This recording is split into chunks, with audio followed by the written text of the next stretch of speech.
नमस्कार दोस्तों, मैं राहुल आप सभी का हार्दिक अभिनंदन करता हूं। दोस्तों, आज मैं आपको बताऊंगा कैसे पहचाना धर्मराज युधिष्ठिर ने कलयुग को। पर इससे पहले दोस्तों, अगर अभी तक आपने हमारा चैनल सब्सक्राइब नहीं किया है तो पहले कर लीजिए दोस्तों आइए जानते हैं इस पौराणिक कथा के बारे में। दोस्तों, धर्मराज युधिष्ठिर को पूर्व आभास था कि कलयुग में क्या होगा।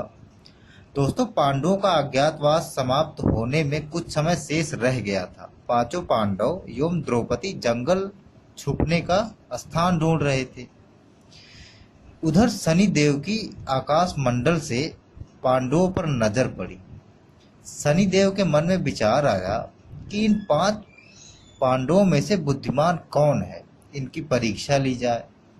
दोस्तों, शनि देव ने अपनी माया से एक महल बनाया और कई योजन दूरी में उस महल के 4 कोने बनाए, जो पूर्व पश्चिम और उत्तर दक्षिण थे।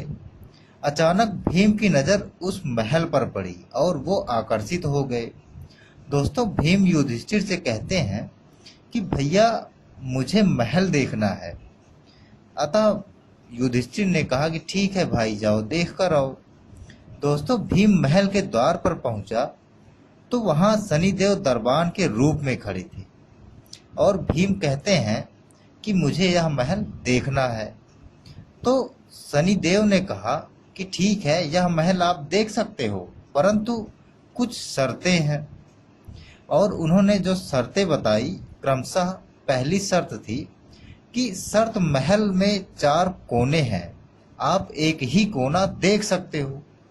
और दूसरी शर्त, महल में जो देखोगे उसका सार सहित व्याख्या करना पड़ेगा।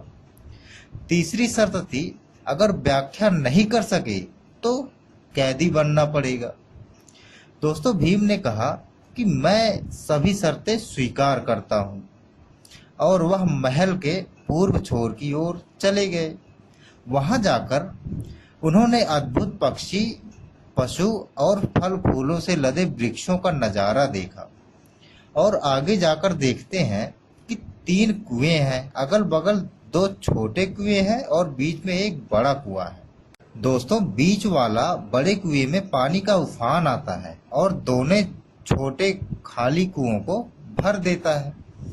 फिर कुछ देर बाद दोनों छोटे कुओं में उफान आता है तो खाली पड़े बड़े कुएं का पानी आधा रह जाता है। इस क्रिया को भीम कई बार देखता है पर समझ नहीं पाता और लौटकर दरबान के पास आते हैं तो दरबान पूछता है कि आपने क्या देखा। तो भीम ने बताया कि महाशय, मैंने पेड़ पौधे पशु पक्षी देखा, वो मैंने पहले कभी नहीं देखे थे। और जो अजीब था, एक बात समझ में नहीं आई कि छोटे कुएं पानी से भर जाते थे पर बड़ा कुआं क्यों नहीं भर पाता था, ये समझ नहीं आया। दोस्तों, दरबान बोला कि आप शर्त के अनुसार बंदे हुए और बंदी घर में बैठा दिए गए।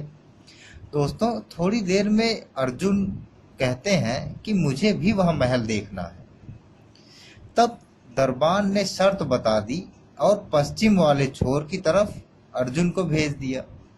दोस्तों, आगे जाकर अर्जुन क्या देखते हैं कि एक खेत में 2 फसल उग रही थी। एक तरफ बाजरे की फसल, दूसरी तरफ मक्के की फसल। बाजरे के पौधे से मक्का निकल रहा था और मक्के के पौधे से बाजरा निकल रहा था। दोस्तों, उनको यह बड़ा अजीब लगा और उनको कुछ समझ नहीं आया और वापस द्वार पर आ गए।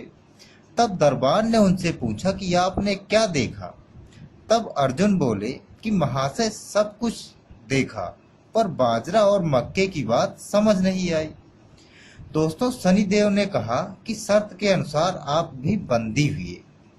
दोस्तों, तब वहां नकुल आया, उन्होंने भी कहा कि मुझे महल देखना है। तब शनिदेव ने उन्हें भी शर्त बताकर उत्तर की दिशा में भेज दिया। दोस्तों, वहां उसने देखा कि सारी सफेद गायें जब उनको भूख लगती है तो अपनी छोटी बच्चियों का दूध पीती हैं। और नकुल को भी कुछ नहीं समझ आता और वह भी द्वार पर आते हैं। शनि देव ने उनसे पूछा कि आपने क्या देखा। दोस्तों, तब नकुल बोला, महाशय, गाय बच्चियों का दूध पीती हैं यह बात समझ नहीं आई। इसके बाद शनिदेव ने उन्हें भी बंदी बना लिया। दोस्तों कुछ देर बाद सहदेव आया और बोला मुझे महल देखना है, और वह दक्षिण दिशा की ओर चला गया जो अंतिम कोना था। दोस्तों वहां पर एक सोने की बड़ी शिला एक चांदी के सिक्के पर टिकी हुई डगमग डगमग डोले पर गिरे नहीं, छूने पर भी वैसी ही रहती है। समझ नहीं आया नकुल को भी। वह भी वापस द्वार पर आया और बोला सोने की शिला की बात समझ नहीं आई। यह सुनकर शनिदेव ने उन्हें भी बंदी बना लिया। दोस्तों चारों भाई बहुत देर से नहीं आए। तब युधिष्ठिर को चिंता हुई और वह भी द्रौपदी सहित महल में गए। भाइयों के पूछने पर दरबार ने बताया कि वो शर्त अनुसार बंदी हैं। दोस्तों तब युधिष्ठिर भीम से पूछते हैं कि तुमने क्या देखा। दोस्तों तब भीम ने कुएं के बारे में बताया। तब धर्मराज युधिष्ठिर ने कहा कि यह कलयुग में होने वाला है। एक बाप दो बेटों का पेट तो भर देगा, परंतु दो बेटे मिलकर एक बाप का पेट कभी नहीं भर पाएंगे। दोस्तों भीम को छोड़ दिया गया।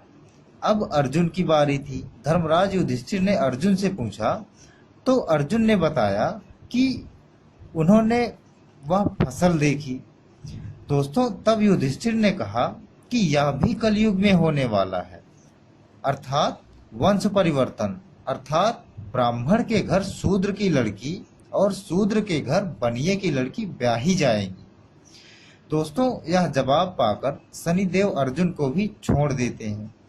तब धर्मराज युधिष्ठिर नकुल से पूछते हैं कि तुमने क्या देखा। तब नकुल गाय का पूरा वृत्तांत सुना देते हैं। दोस्तों तब धर्मराज युधिष्ठिर कहते हैं कि कलयुग में माताएं अपनी बेटियों के घर पलेंगी, बेटी का दाना खाएंगी और बेटे सेवा नहीं करेंगे। दोस्तों यह जवाब सुनकर शनिदेव संतुष्ट हुए और नकुल को भी छोड़ दिया। अब बारी थी सहदेव की। दोस्तों जब धर्मराज युधिष्ठिर ने सहदेव से पूछा कि तुमने क्या देखा, तो उन्होंने सोने की शिला का पूरा वृत्तांत बताया। तब युधिष्ठिर बोले कलयुग में पाप धर्म को दबाता रहेगा, परंतु धर्म फिर भी जिंदा रहेगा, खत्म नहीं होगा। दोस्तों आज के कलयुग में यह सारी बातें सत्य साबित हो रही हैं। दोस्तों ये सारे जवाब पाकर शनिदेव संतुष्ट हुए और सभी भाइयों को सम्मान पूर्वक छोड़ दिया गया। दोस्तों अगर आपको ये रोचक कथा, ये रोचक तथ्य अच्छे लगे हैं तो इसे लाइक करें, शेयर करें, और अभी तक अगर आपने हमारा चैनल सब्सक्राइब नहीं किया है तो कर लीजिए। दोस्तों इसी के साथ मैं राहुल आपसे विदा लेता हूँ। नमस्कार, शुभ रात्रि।